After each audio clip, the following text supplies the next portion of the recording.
buenas. Perfecto, pues si os parece bien, vamos a ir empezando. Sí. Bienvenidos, gracias por venir. Básicamente, hoy vamos a hablar un poco sobre temas de modelado del dominio y un poquito, van a ser 4 apartaditos así prácticos, cosas rápidas que esperamos que podamos salir de aquí llevándonos eso y estaremos los 2 días por aquí, con lo cual, si nos dais feedback de este tipo de cosillas, de cómo lo hacéis vosotros o lo que sea, pues también eternamente agradecidos. Entonces, primero, muchísimas gracias a los sponsors. Esta slide os vais a cansar de verla, pero merece la pena porque gracias a ellos que se puede hacer todo esto en un sitio tan bonito y tal, así que muchas gracias. Lo primero, estamos tan tranquilos y abrimos el Twitter. Abrimos el Twitter un día y nos encontramos un tweet tan sencillo y aparentemente inocuo como este. Y nos dice, oye, parálisis del DDD. Dice, cuando quieres hacer tus modelos tan perfectos que te quedas bloqueado pensando una y otra vez en vez de tirar para adelante o tirar millas. Entonces dices, hostia, me siento identificado. O sea, yo estaba ahí, del rollo, buah, y esto está bien, si lo hago así, pasará esto, si lo hago de la otra manera, pasará lo otro, pero es que esto es muy guarro y esto no... Y es como, mierda, tío, no nos hemos dado cuenta, llevamos media hora aquí discutiendo y no tira la cosa para adelante. Entonces haces scroll y encima la cosa no va mejor, porque dice... somos demasiado viejos para ejecutar y entonces dice, mierda, si me siento identificado y encima lo que sigue es esto, es que esto no va a ir a mejor. Entonces, ¿cómo salimos de aquí? Entonces, sigues haciendo scroll y dice otro por ahí, dice, la parálisis de la perfección es justamente otra forma de ver el fracaso, o sea, el miedo al fallo. Dice, es tu ego imaginario intentando proteger tu estatus imaginario. Y dices, si estoy esperando al bus y he abierto el Twitter, o sea, ¿por qué tengo que replantearme mi existencia ahora? Entonces dice, bueno, vale, haya paz. Haces scroll un poco y dice, oye, tanto no haces. A ver, los spoilers. Joder, no tira para atrás, tío. Dale ahí. Vale, haces un poco de scroll y básicamente dice, oye, alguna sugerencia más allá de la crítica y tal. Y ojo, porque aquí se pone interesante la cosa, porque dice, sí, bajar tus expectativas y subir tus habilidades. Y aquí viene la parte interesante, dice, y sentirte bien con soluciones que no sean obras de arte, por así decirlo.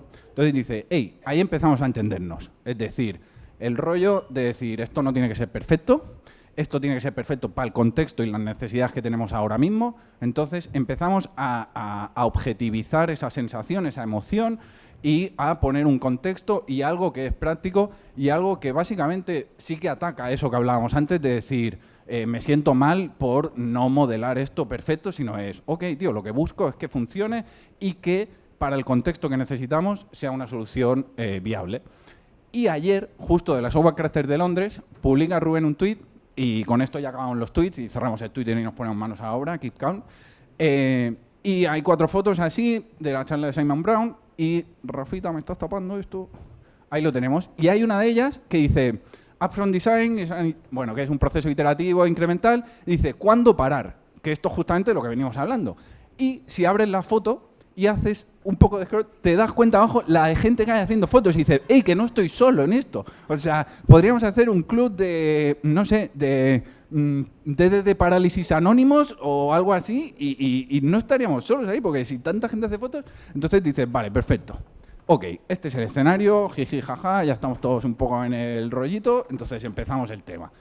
Somos Rafa y Javi, tenemos un canal de YouTube, Colly TV, donde los martes hacemos directos, los jueves publicamos vídeo contenido y los miércoles publicamos contenido en Colly TV Pro, que son cursos. Entonces, ahí os podéis suscribir. Ojo a esto, ojo a esto, ojo a esto. Buf.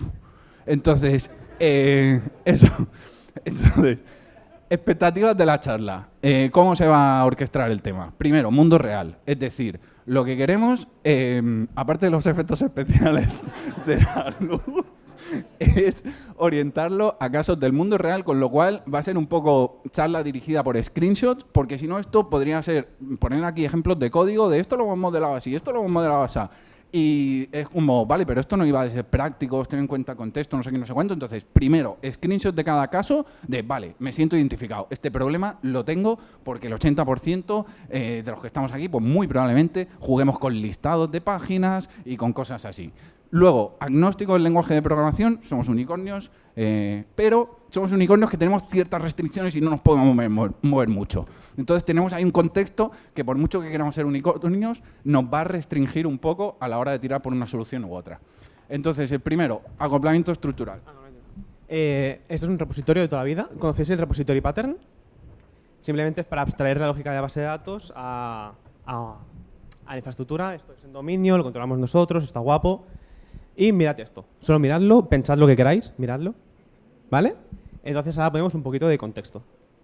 Entonces, si hacemos un poquito de recap de la arquitectura hexagonal, de lo que era, cómo funciona y tal, la regla de dependencia que siempre hacemos, y esta quizás son las slides que más juego le hemos sacado porque las reusamos en todos lados. Básicamente, la regla de dependencia es de fuera hacia adentro y sabemos que la capa de infraestructura puede hablar con la aplicación, que puede hablar con dominio, bueno, aquí vemos las flechitas, y que dominio habla consigo mismo. No hacemos a la inversa. Dominio no sabe nada de infraestructura.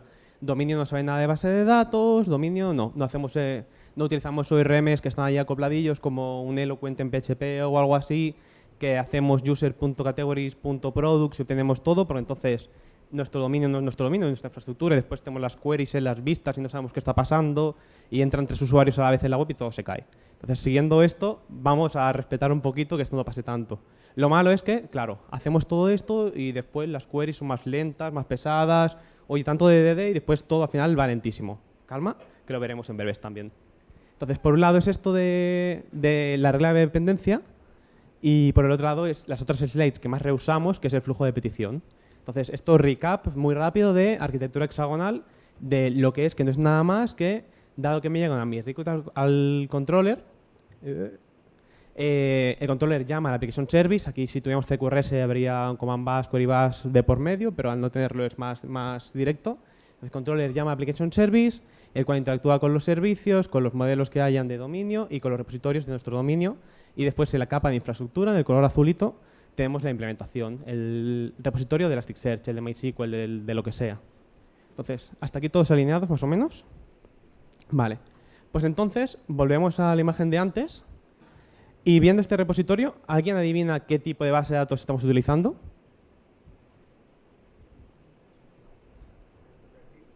Dime. Un Redis, por ejemplo, un clave de valor. ¿Y qué pasa? Que esto es nuestro dominio, hemos dicho, ¿no?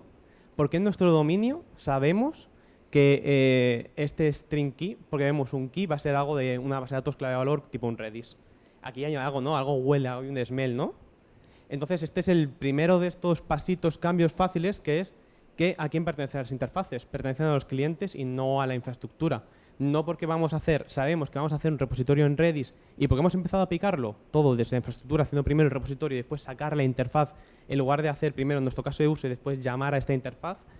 Entonces, aquí ya estamos muy viciados por la infraestructura que tenemos. En este caso, por ejemplo, un Redis, sabemos que tenemos un Redis. Entonces, la solución a esto, lo bueno es que es muy sencilla. Y antes de nada, esto, lo que hemos dicho de los clientes, aquí sabemos que los clientes están construyéndolo aquí, que los clientes conocen el sistema de persistencia, que si cambia, por ejemplo, ahora estamos aquí con Redis, pero si pasamos a un MySQL donde queremos pasarle el agregado entero, la entidad entera, o un USERID para buscar, lo que fuera, esto ya nos cierra, porque no tenemos una key, sino que tenemos un USERID. Entonces, esto nos choca. Y entonces aquí nos acordamos un poquito de Solid, la regla esta, y las interfaces pertenecen a los clientes, que hemos dicho. Y entonces ahora, esto es, creo que es la primera vez que hacemos en live un div, pero sin un git div, sino con el keynote, con slides.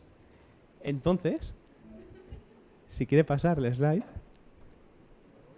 Dale, por fin.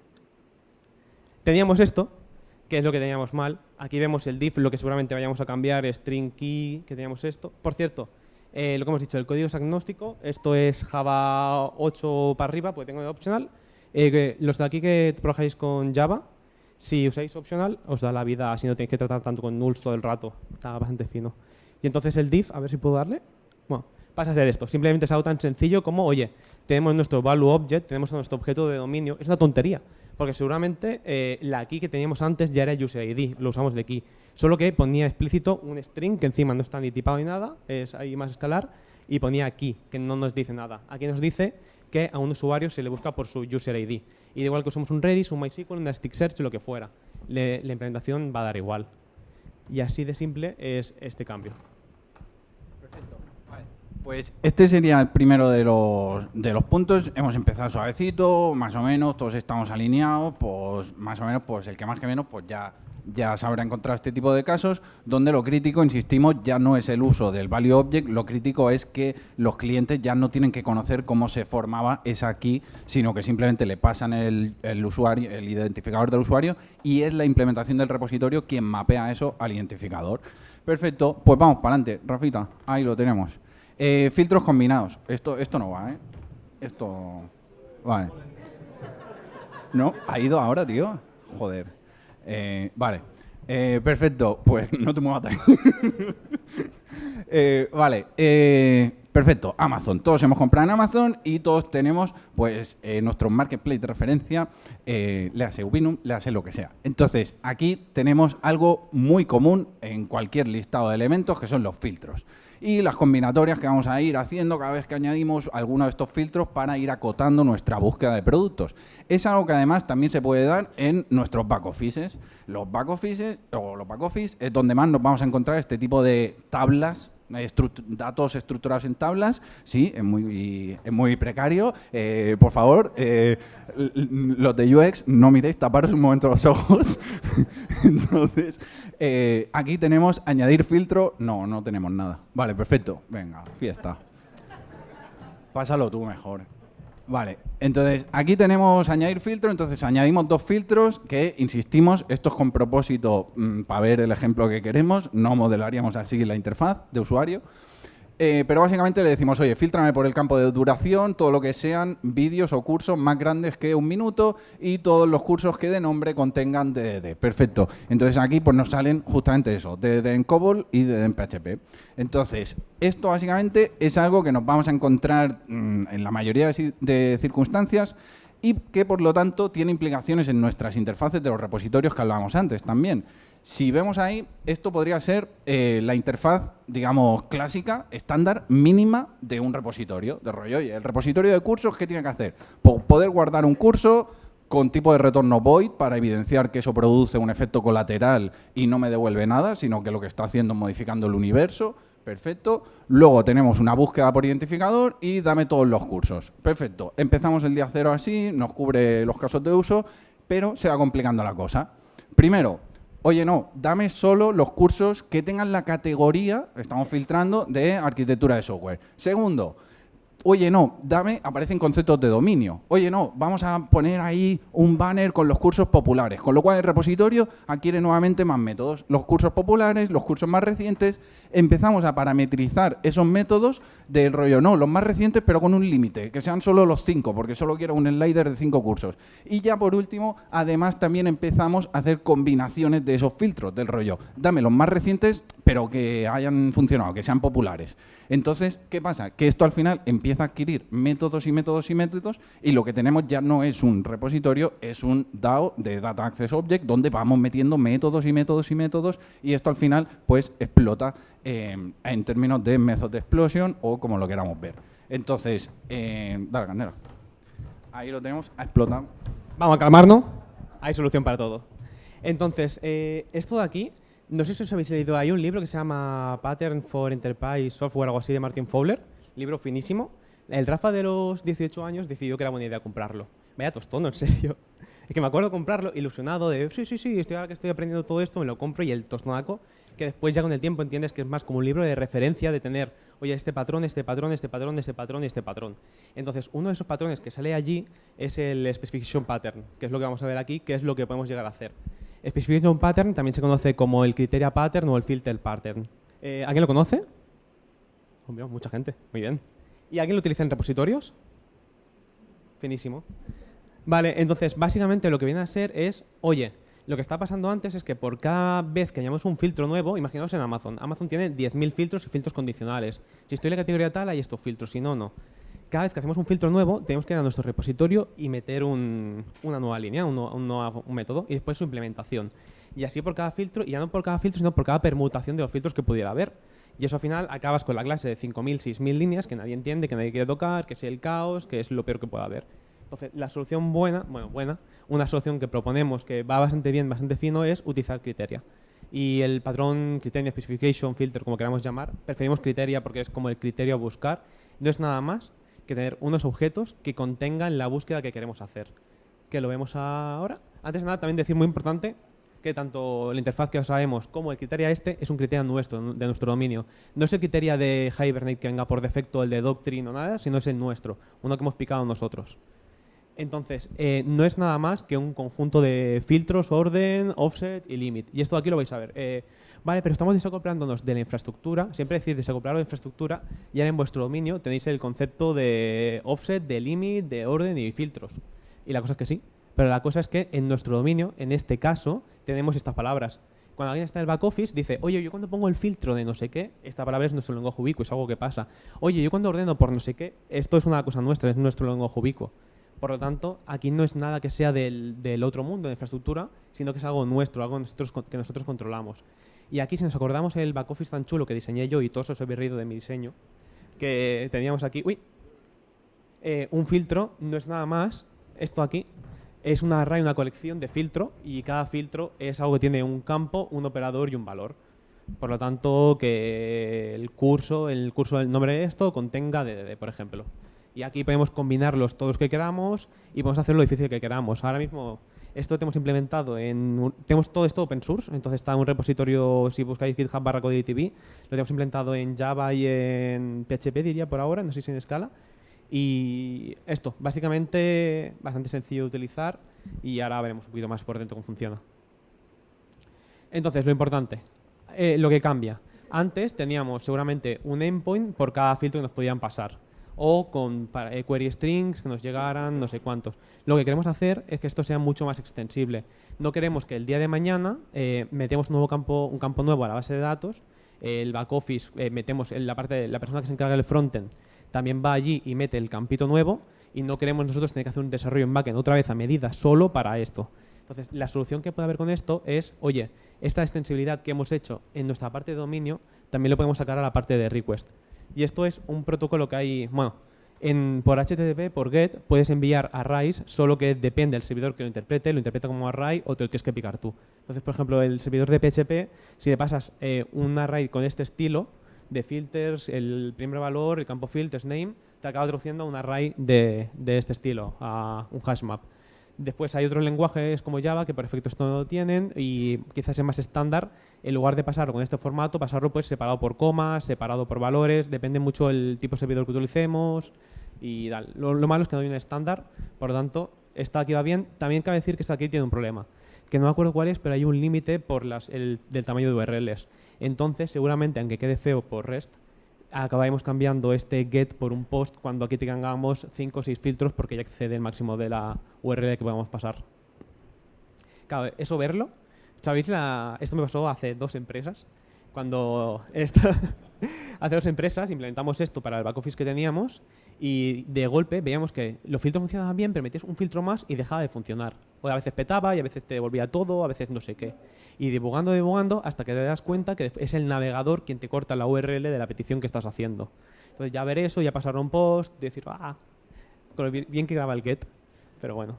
Claro, y después te queda el controlador algo muy simple que solo pillo esto en ejemplo en PHP, pero lo mismo en cualquier lenguaje. Cojo los filtros de la query y aquí ya me viene el array que hemos visto antes. Y claro, y lo guapo de esto ya no es tanto el hecho de tenerlo aquí tan sencillo, es que después lo que tendremos nosotros dentro de nuestra infraestructura y lo llamaremos dentro de nuestro repositorio serán unos objetos que llamaremos el Criteria Converter. Pues tenemos un Criteria to MySQL Converter, por ejemplo, que simplemente lo que hará es coger nuestro Criteria, nuestras clases, estas clases de New Criteria con los filtros que teníamos que nos han llegado todos del frontal, que nosotros sabemos coger esta clase, coger sus valores y transformarlos, por ejemplo, con este Criteria to MySQL Converter en una query MySQL. Este de aquí, si miráis lo tenemos implementado en PHP, en verdad no es Criteria to MySQL, es Criteria to Doctrine Criteria, porque Doctrine es un ORM de PHP que ya tiene su propio Criteria, que es como trabaja por debajo, entonces es más sencillo traducir al Criteria propio suyo que hacer una query plana después. Por lo tanto, nos pone este T01 así de 1 y tal, pero es muy sencillo. En verdad no tiene nada más que implementar que darte golpes, ver cómo funciona por debajo, y si lo que quieres es ir más abajo aún, pues puedes hacerte tú la query a plano y saber que si me dice quiero estos campos, se troza un select de estos campos de esta tabla porque me ha hecho la llamada stem point con estos wheres. Y después podemos tener otro que nos transformará lo mismo que teníamos antes, nuestro criteria, a un Elasticsearch. Y esto de aquí parece una chorrada, pero te da la vida. Porque eso nos ha pasado a todos, ya quizás no, bueno, sí, en un back office o en cualquier listado de búsqueda que tengamos de empezamos una empresita, empezamos a hacer una web, lo que sea, que no hay mucha carga, no hay mucho esto, o lo estamos desarrollando en local y con nuestra búsqueda por MySQL va finísima, eso va rapidísimo, y luego le pones en producción, hay 2 usuarios a la vez haciendo una búsqueda y MySQL se cae. Entonces, claro, lo más fácil, lo que se suele hacer es, oye, vale, pues vamos a meter una caché, vamos a hacer no sé qué, vamos a hacer no sé cuánto. Oh, el Sphinx, vamos a poner un Sphinx, qué bien. Y así acabamos dando como vueltas y vueltas y vueltas y todas las soluciones no nos acaban de convencer porque esta solución pues me compromete esto otro, me compromete que la consistencia ahora es eventual y ahora tengo que tocar más infraestructura y ahora tengo que no sé qué. Con esto de aquí sí nos compromete en el sentido de que seguramente el back office si ya nos da por rendimiento por el MySQL porque no está hecho, está optimizado para búsqueda full text como lo puede ser un Elasticsearch, pues entonces tenemos que hacer una infraestructura nueva, montar un Elastic, que hoy en día es clic-clic desde Elastic Cloud o clic-clic desde Amazon o de lo que queramos. Y ya tenemos un Elastic montado. Entonces, el único cambio que implica a código es crear este nuevo Criteria to Elasticsearch Converter, que es un curro quizás de un día, pero es un día que si este criterio lo hemos usado en todos nuestros agregados que teníamos en back office, en los cursos, en los vídeos, en lo que fuera, en la página de búsqueda y en todos lados, solo implementando, dedicando un día de trabajo en crear este criterio to Elastic Converter, ya tenemos todas las queries que teníamos en MySQL migradas a Elasticsearch. No hemos de cambiar nada en nuestro dominio no sabe nada de nuevas implementaciones y nuestra infraestructura lo único que cambia es llamar un repositorio o el otro. Es en lugar de inyectar inyectamos este otro. Pero no hemos cambiado nada más. Y la primera vez que haces esto y te das cuenta de lo que acabas de hacer, porque lo haces y dices, mira qué bien, pero te das cuenta de lo que acabas de hacer y el tiempo que te acabas de ahorrar en lugar de estar trabajando 2 semanas, la típica, es la migración de MySQL a Elasticsearch, que vamos a estimarlo. Y ya sabemos que estimar es estimar. Por lo tanto, esto dura pues 3 meses.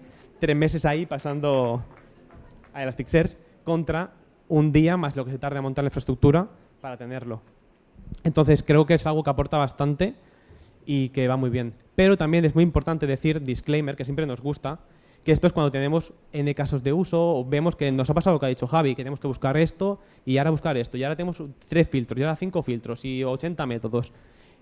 Aquí, sacando el Twitter otra vez, coges el Twitter, lo miras y dices, y con solo una interface, una factoría, un contenedor de inversión de control, inyección de dependencias y una pizca de reflexión, puedes evitar ese if que tanto daño te hacía. Por lo tanto, siempre con pinzas todo. Esto aplica en el contexto que aplica. Si vemos que tiene sentido el hecho de hacer esta abstracción, pues mejor. Pero si no tiene sentido, si lo hacemos para sentirnos listos, no hagamos cosas por sentirnos listos. Eso lo hagamos en casa si queremos, con un pet project, pero no en el trabajo. En el trabajo vamos a ser productivos y aportar a negocio. Entonces, ¿qué aportamos al negocio? Que nos piquemos esto y estemos todo un día entero picando esto, más migrándolo, o que hagamos un método más en el repository, esta vez porque sabemos que solo habrán 4 métodos en el repository y nada más porque solo habrá un filtro. En el momento que tengamos filtros extensibles, como hemos visto antes, o lo que hiciera falta, allí sí que hacemos la migración. Pero siempre con pies de plomo, cojamos todos los datos de aquí, no porque lo diga Martin Fowler o quien sea es oro y tiene que ir a misa y tenemos que aplicarlo así, no. Nosotros somos nosotros, hemos de ser pragmáticos y saber que cada cosa cuando aplique en cada contexto. Perfecto. Me acabo de dar tiempo, me acabo de dar cuenta que vamos sobrados de tiempo y siempre nos pasa lo mismo, que vamos súper rápido al principio con los nervios, con esto, con lo otro. Pero bueno, no voy a tirar las campanas al vuelo aún, porque iba a decir, así habrá tiempo para preguntas, pero aún puede que se vaya de madre. Al caso, modelar agregados. Esto es una de las cosas que es más interesante, bajo mi punto de vista, y que tiene mucho que ver con el que de hecho hoy estemos dando esta charla, Rafa y yo, porque es justamente hace 4 años que di una charla de los problemas que estábamos teniendo, empezando con todo el tema del DDD y demás, y eso, y situaciones de bloqueo que estábamos viviendo. Entonces, Rafa, pues luego me dio feedback súper valioso y hoy queremos compartirlo un poco con vosotros. Entonces, básicamente, modelar agregados. Primero, tenemos un pedido, tenemos un pedido de Amazon que tiene líneas de pedido. ¿Una línea de pedido qué es? Pues esto que vemos aquí. El producto, básicamente... El producto, básicamente, o sea, la línea de pedido viene conformada por el producto X con tantas unidades y al precio tal. Perfecto, entonces aquí tenemos un pedido, order, con 2 líneas de pedido, order lines. Perfecto, para adelante con eso. Entonces, habiendo establecido los conceptos de dominio, ya nos entendemos, vamos a ver cómo lo modelamos. Entonces, nos ponemos a tope con DDD y ¿qué sacamos? Sacamos el concepto de agregado. Entonces, el agregado es un elemento conceptual que no se traduce en algo lógico o físico, en términos de tener un archivo como tal, sino que es una agrupación, un compendio de los distintos value objects, entidades y aggregate root que tendremos. Entonces, ¿aquí qué establecemos? Pues establecemos el agregado de pedido. Perfecto, hasta aquí todos contentos, somos unos fenómenos, lo estamos haciendo bien. Además, seguimos el ejemplo típico que se pone y tenemos el aggregate root, es decir, el punto de entrada a ese elemento conceptual que va a ser, en este caso, el order como tal. Aquí ya sí que esto es un elemento, un fichero que vamos a crear, un order.java, un order.php, lo que sea. Perfecto. Pues, ¿qué va a tener el pedido? Pues va a tener su identificador, va a tener la colección o array de líneas de pedido y dentro de esas líneas de pedido, pues cada una va a tener su identificador de línea de pedido, el identificador del producto al que pertenece, el precio al que lo añade al carrito y la cantidad, el número de elementos de ese producto que ha añadido. Seguimos para adelante. ¿Qué más tiene el pedido? Pues todo lo que necesitemos, porque estamos modelando un e-commerce y esto es complejo, esto no es el ejemplo del libro. Entonces aquí, pues que sí que tenemos descuentos, que si tenemos los pagos que se han hecho, que si tenemos las devoluciones de algunos elementos que se han hecho, con lo cual esto también va a ser una colección y tal y cual. Entonces, esto dice, vale, oye, son las reglas del DDD, ¿sabes? Hemos venido a jugar, o sea, esto es un agregado, es el elemento conceptual, está clarísimo, está en el carrito, yo lo veo ahí y tiene que tener un punto de entrada, con lo cual lo estoy haciendo bien, es todo medallita para mí, para adelante con eso. Entonces, lo que pasa ahí es un poco, volvemos al Twitter un momento, y dice, developers siguiendo buenas prácticas sin cuestionarlas. Entonces dices, esto es DDD, ¿sabes? O sea, yo lo estoy haciendo bien. O sea, el de delante me ha dicho que salte esa valla, que haya un único aggregate root y que esto, para mantener las reglas de integridad y la consistencia dentro del agregado, la atomicidad y tal, esto tiene que ser así. Entonces, si esto es así en el libro, a mí me cuadra. Vamos a volver. Tenemos aquí el agregado que decíamos. Perfecto. ¿Esto en código, en qué se traducen estas cajitas? Pues muy sencillo. El típico ejemplo que se suele poner es este de aquí. Para crear una order, un pedido, encima lo hacemos con name constructor, o sea, doble pirueta. O sea, quiero decir, perfecto. Tenemos ahí el name constructor de place by para darle semántica de negocio, lenguaje ubicuo, todo bien, todo bien. Entonces, creamos el pedido y luego le añadimos una línea sin conocer ese otro elemento que está dentro del agregado que es order line, porque no queremos acoplarnos. Que dices, en verdad no es DDD esto, en verdad es encapsulación, ley de Demeter y Teldonask. Entonces, volvemos a los principios con esto, a lo más básico de la orientación a objetos. Entonces, lo estamos haciendo bien, a tope con eso. ¿Cuál es el problema? Pues que es que no solo tenemos líneas de pedido, es que tenemos toda esta lógica detrás de los pedidos. Entonces, ¿cuántos métodos va a tener que exponer esa API de la clase order para, primero, dar acceso a todas las lógicas que hayan detrás de todos estos tipos de elementos? Y segundo, para no acoplarme a ninguno de ellos. Es decir, yo voy a conocer todas las partículas de esos elementos, es decir, los value objects. Yo voy a conocer el product ID, el quantity y el price, que es lo que en última instancia se necesita para que por dentro de ese add order line o add line se haga un new de order line. Con lo cual voy a estar conociendo todos esos value objects y sobre todo la mantenibilidad de order. Ojo con eso, que claro, muy bien, ley de Demeter y Teldonask de dime qué tengo que hacer, no me preguntes getters y setters, empújame la lógica de negocio a los modelos. ¿Cuántas líneas tiene ese order?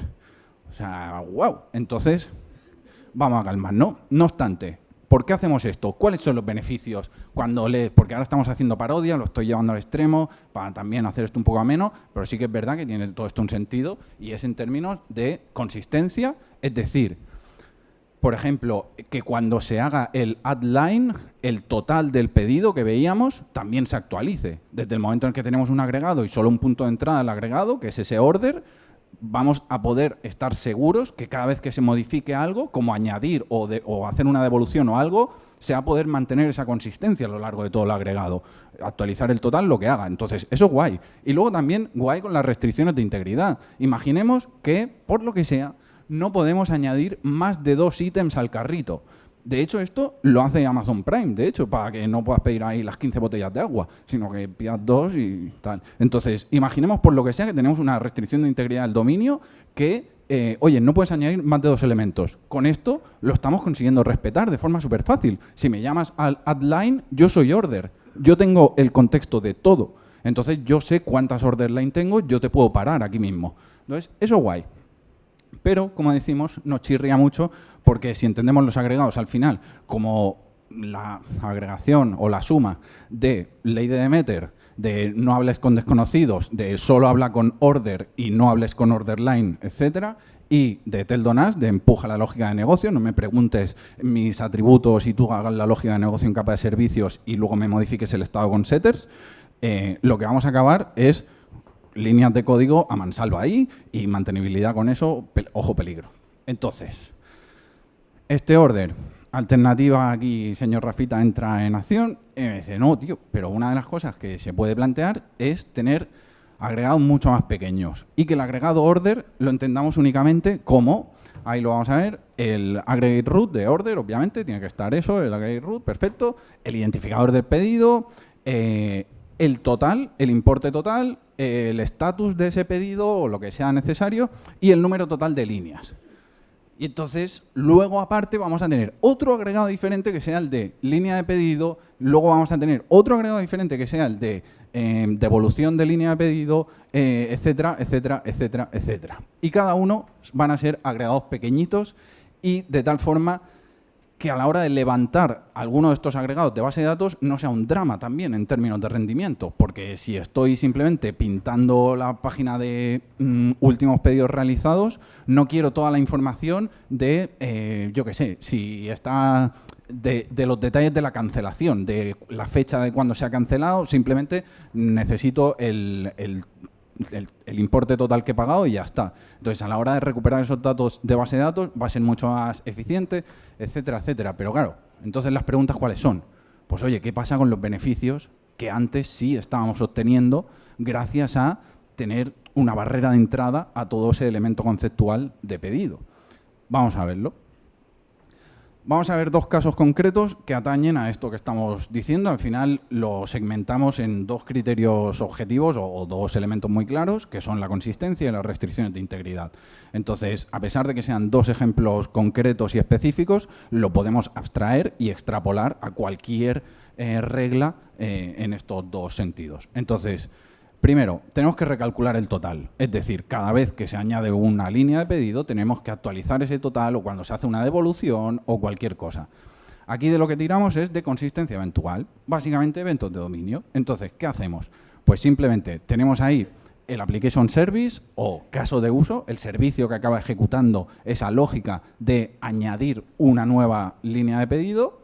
Entonces, este va a ser el que instancie el aggregate root de order line. Y una vez lo instancie, lo que va a hacer es guardarlo en base de datos y publicar el evento. Ese evento finalmente va a tener n suscriptores aplicando Open Close Principle, es decir, nuestro order line adder no conoce absolutamente nada de quién se suscriba a ese evento, sino que quien quiera que lo escuche. Y van a ser, por ejemplo, suscriptores como recalcular el total de un pedido cuando se añada una nueva línea de pedido. Los que ejecuten los casos de uso, en este caso el caso de uso va a ser la parte de antes del on y el evento siempre por nomenclatura, el estándar que seguimos, por decirlo así, es el on separa lo que es el evento al que reacciono del caso de uso que ejecuto. Entonces aquí va a tener el caso de uso que ejecutamos. Entonces aquí estamos respetando la consistencia, estamos siendo consistentes en nuestro agregado order, pero de forma eventual, es decir, a lo largo del tiempo. Aquí la traducción con el castellano es engañosa, eventual, digamos, en inglés, no del rollo que puede pasar a veces, sino que tarde o temprano va a pasar, podríamos decir. Perfecto. Y luego el otro caso, en términos de restricciones de integridad. ¿Qué tenemos? Teníamos el tema de, oye, no puedes añadir más de 2 unidades o 2 líneas de pedido, por decir algo así. Entonces, ¿qué hacemos? Pues tenemos otra vez el caso de uso de añadir línea de pedido y ojo que este es más interesante. ¿Por qué? Porque este no lo podemos controlar por eventos, porque entonces sería a posteriori. Y lo que va a pasar es que si los eventos siempre se suele decir que son inmutables, que son cosas que han pasado ya y que no se pueden deshacer, etcétera, etcétera, etcétera, que no le podemos modificar, que no le podemos hacer un stop propagation, como permiten algunos frameworks de event sourcing y demás, eso no se puede hacer. Son cosas que ya han pasado y han ocurrido porque otros subsistemas puede que ya lo hayan consumido. Entonces tenemos que respetar eso. Entonces, ahí, ¿qué pasa? Que lo tenemos que comprobar, todas esas restricciones de integridad, a priori de realizar la acción. Y si lo realizamos a priori, ¿cuál es la tentación? Inyectar el repositorio de order. Ay, amigo, ahí estamos jodidos. ¿Por qué? Porque si al final lo que hacemos es, no, tenemos agregados diferentes y hacemos bounded context y hacemos submodules y hacemos todo para segregar mi aplicación en paquetitos deployables y paquetizables y que cada unidad organizacional de la empresa se traduzca en un bounded context y estén aislados y tengan autonomía y unicornios y arcoiris, pero luego inyectamos los repositorios, 5 repositorios diferentes en un caso de uso.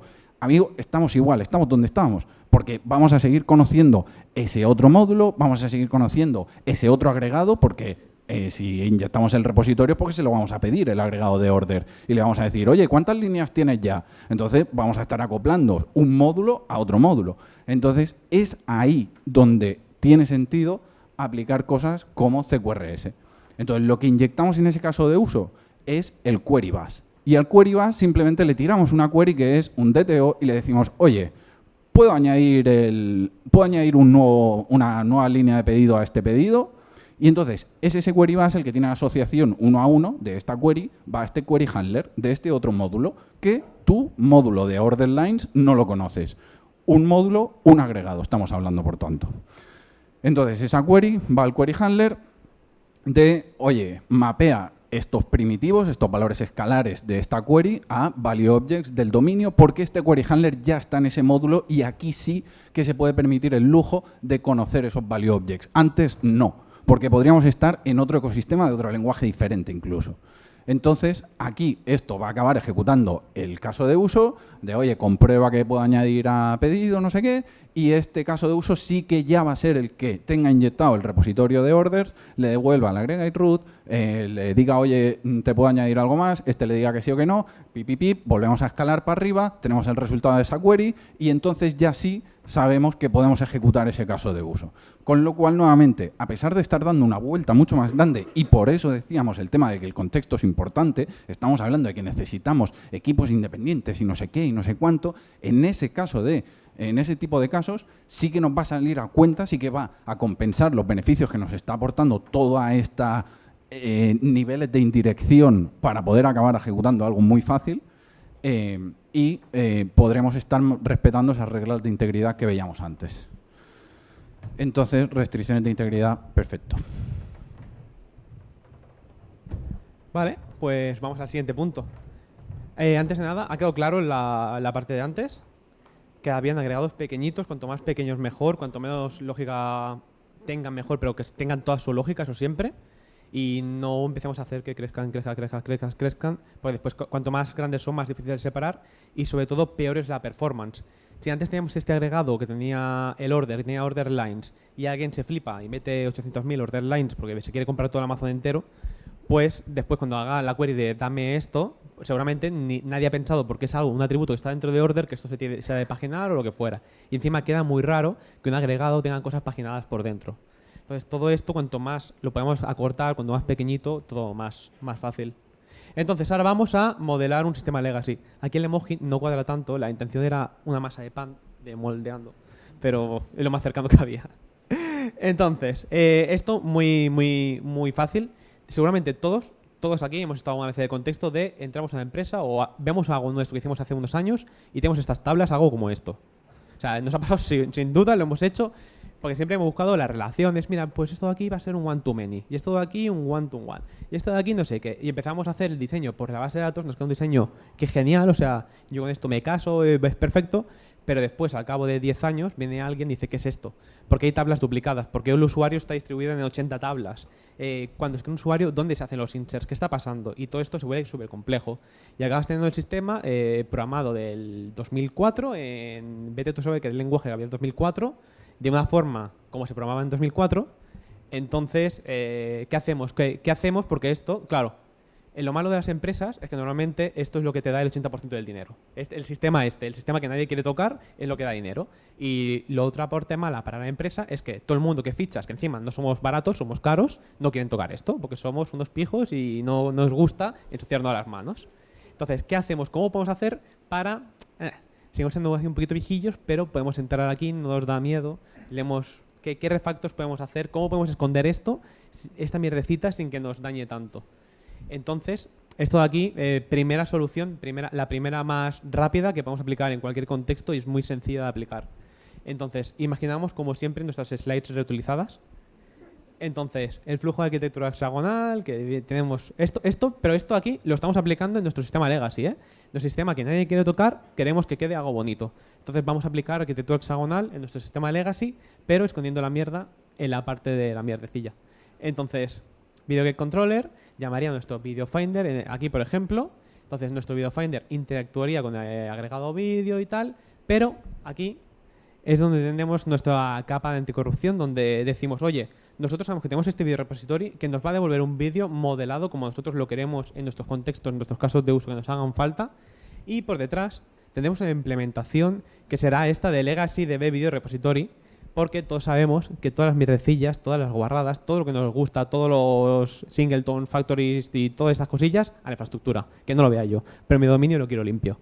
Entonces, cuando esto, pues la mierdecilla saluda, pero saluda desde lejos, porque estamos desde una capa bastante apartada, que es nuestro dominio. Entonces nosotros decimos, hola, ¿qué tal? ¿Cómo estás? Pero no hablamos, no chocamos la mano, sino nos ensuciamos. Entonces nosotros podemos ser pijillos aquí, podemos ser lo pulcro que queramos, lo clean code, o lo que más se llame de moda en el momento, sin tener que estar contaminados por lo que pasó aquí. También cabe decir que esto es como todo, disclaimer, depende mucho del contexto. Yo he vivido con alguno que otro que también está aquí, de empresas cuando se registra un usuario, no sabes desde dónde se registra un usuario o desde cuándo. Esto sirve para casos de usos nuevos, pero cuando vas a tocar uno ya antiguo, no te atreves. Porque dices, oye, vale, pero voy a guardarlo, pero el usuario, cuando se crea el usuario desde este sitio, no tiene los mismos atributos de cuando se guarda el usuario desde este otro sitio.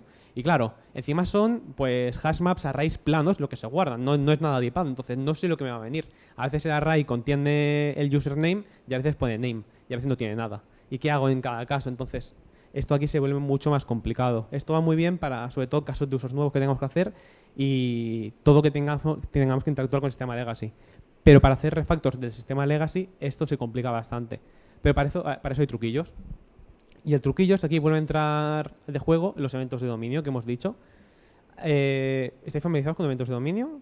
Lo hemos explicado un poquito antes. Esto es algún evento, una cosa que ha pasado, lo publicamos, puede ser un sistema de colas como un RabbitMQ, puede ser en memoria asíncrona si tenemos un sistema que nos permite tener una cola de memoria asíncrona. Pero lo bueno de esto es que lo que podemos hacer es lanzar eventos de dominio cada vez que ocurre una acción del sistema legacy. Pero ahora le diréis, oye Rafa, acabas de decir que no sabemos desde qué sitio se crean los usuarios o lo que fuera. Entonces para eso hay un truquillo, que un truquillo lo sabíamos, pero estuvimos hablando hace 2-3 años, comimos con Eric Evans y vimos que él es como nosotros, es también un chapuzas. Y entonces las chapuzas van muy bien para tocar código que es una chapuza. Entonces aquí hay un truquillo para lanzar eventos de dominio de sistemas muy legacy que no sabemos desde dónde se hacen los inserts, que es un amigo nuestro de toda la vida que al principio lo descubrimos y a todos nos gustó y después es lo peor que hay y no queremos usarlo, que se llaman los triggers de la base de datos. A todos nos gustan mucho los triggers de base de datos. Entonces se puede hacer un trigger de base de datos que cada vez que haya un insert genera otra estructura en otra tabla, un evento de dominio muy entre comillas con estructura o que sea que ha pasado y hace el insert en una tabla de eventos de dominio y después hay algo que va leyendo de esta tabla, lo va cogiendo y lo publica a un sistema de colas. Entonces, con esto aquí lo que podemos conseguir es que todos nuestros sistemas se den cuenta de lo que ha pasado. ¿Se ha registrado un usuario? Vale. Sabemos que se ha registrado un usuario porque en el sistema legacy la fuente de la verdad es esta base de datos, esta tabla users. Entonces, esto de aquí se ha ido toda la tabla modelado como fuera, de eventos de dominios o eventos de dominios a publicar, y después alguien está consumiendo ahí y lo publica en una cola de verdad para que nuestro nuevo sistema, que puede estar dentro del mismo código o puede ser otro sistema que hemos hecho en Kotlin porque lo peta o en el lenguaje funcional de turno que esté de moda hoy en día, y ahí se puede hacer todo mucho más limpio. Entonces estos son los par de truquillos. La primera fácil de empezar es toda la mierda siempre a la infraestructura y la llamamos como podamos, y eventos de dominio for the win. Un matiz interesante de esto es que cuando hablamos de repositorio, lo primero que se nos suele venir a la cabeza, o al menos a mí, es pensar en términos de base de datos. Es decir, vale, pues esto va a atacar a el enjambre ese que veíamos de tablas, relaciones y historias muy chungas. Entonces, no tiene por qué. Es decir, un repositorio, como bien sabéis mucho, puede ser perfectamente hacer una petición GET. Entonces, depende del contexto, depende del legacy del que estemos hablando. Puede ser un legacy que sea una API ya, porque esté hecha pensando para aplicaciones mobile y a pesar de ser legacy, pues tenga una API HTTP. Entonces, este repositorio lo que podría estar haciendo perfectamente es no tener que atacar directamente a esa base de datos, sino pudiendo reutilizar esos endpoints existentes y, oye, dame el listado de usuarios y ya me meteré aquí unas caches o lo que sea, si es necesario para cachear eso o lo que sea. Entonces, no vayamos tan rápido en ese sentido de pensar directamente repositorio base de datos, sino que hay como un montón de alternativas y dependerá del contexto, del enjambre que tengamos por legacy, que podamos hacer cosas que sean un poco más limpias, porque, por ejemplo, la solución de tener triggers en la base de datos, hay sistemas automáticos que ya te lo hacen, del rollo. Yo te vigilo la tabla y cada vez que se modifique, yo te publico el evento. El problema de eso es que eso es como un recurso, y de hecho ya se ha escuchado algún efectivamente, o sea, es como un recurso de última instancia, del rollo, pues si no hay otra forma, recurro a eso. ¿Por qué? Porque eso tiene el problema de que entonces no estaremos publicando eventos de dominio como tal. Lo que estaremos publicando son modificaciones de la base de datos, modificaciones CRUD, que nada tienen que ver con cosas semánticas de acciones de negocio como cancelar una línea de pedido. No, el evento que estamos publicando es simplemente se ha actualizado order. Entonces, allá tú, lo que pase con eso. O sea, no sé ni por qué se ha actualizado, ni si se ha cancelado una línea, ni se ha añadido una nueva. Oye, no, el trigger es que se ha modificado este registro de la base de datos. Entonces, eso es algo súper nocivo, porque nos puede llevar a engaño y pensar que, vale, pues entonces el evento de dominio es este, pero es un contrato, igual que con la interfaz al principio. Ahí tenemos leaks de infraestructura o acoplamiento estructural, porque si definimos el evento de dominio en base a eso, la estructura de la base de datos legacy nos va a estar contaminando la estructura de los eventos de dominio del futuro sistema, que van a ser los contratos más importantes que definamos al mismo nivel que los contratos de la API REST. Entonces, eso es como muy peligroso, y si lo hacemos porque es que no cabe más remedio, por como está la estructura de base de datos o lo que fuere, al menos entenderlos como los eventos de dominio o los eventos que produce el legacy, pero que no van a ser los eventos de dominio que produzca el nuevo sistema, sino que el nuevo sistema va a tener un consumidor, va a leer eso, lo va a adaptar, va a hacer las modificaciones que sea, y el nuevo sistema va a volver a publicar un evento de dominio, ahora sí de verdad, con respecto a lo que ha pasado. Y de tal forma que los nuevos subscribers, los nuevos subsistemas que vayamos haciendo, a quien se suscribirán van a ser a los eventos de dominio del nuevo sistema, no de los triggers lanzados a través de la base de datos, para justamente evitar esa contaminación que al final nos la acabamos acarreando. Así que con esto, recapitulación rápida. Hemos visto básicamente tema de acoplamiento estructural, las interfaces, veíamos la key, lo nocivo que era por los clientes. Pensamos siempre en acoplamiento como si tengo un import o un use arriba de la clase es porque está acoplado esto a esto, y no tiene por qué. Muchas veces el acoplamiento se da de forma como veíamos ahora, que no implica ningún import, pero estructuralmente tú sabes que ahí detrás hay un clave a valor y que las claves son user.id del user. Hemos visto también el specification pattern para casos en los que se necesite, y sobre todo, el mensaje aquí es, oye, puede ser perfectamente que tengamos una query súper compleja porque los cursos populares son cientos de millones de registros y hay que hacer ahí unas ponderaciones y unas cosas súper locas que no me compensa hacer la capa de abstracción, el DSL que al final estamos construyendo cuando hacemos un criteria, no me compensa hacer un DSL que sea capaz de abstraerse a ese nivel de las distintas implementaciones que voy a hacer de los cursos populares, porque sé que siempre los voy a sacar del MySQL. Perfecto. pues o siempre lo puedan sacar con una fórmula súper mágica. Perfecto, pues ese método lo mantenemos y no pasa absolutamente nada. Y aparte tenemos el matching o lo que sea y todo bien. Y luego, agregados pequeños, no obstante, aquí la consideración es en términos de cómo mantener las restricciones de integridad y cómo mantener la consistencia. Y por último hemos visto el tema de lidiar o modelar legacy. Así que 5 minutitos para preguntas, no sin antes recordar, ojo la promoción, que tenemos cursos, me los quitan de las manos y tenéis un descuento de 10 euros gratis en esta URL. Entonces, preguntas, muchas gracias.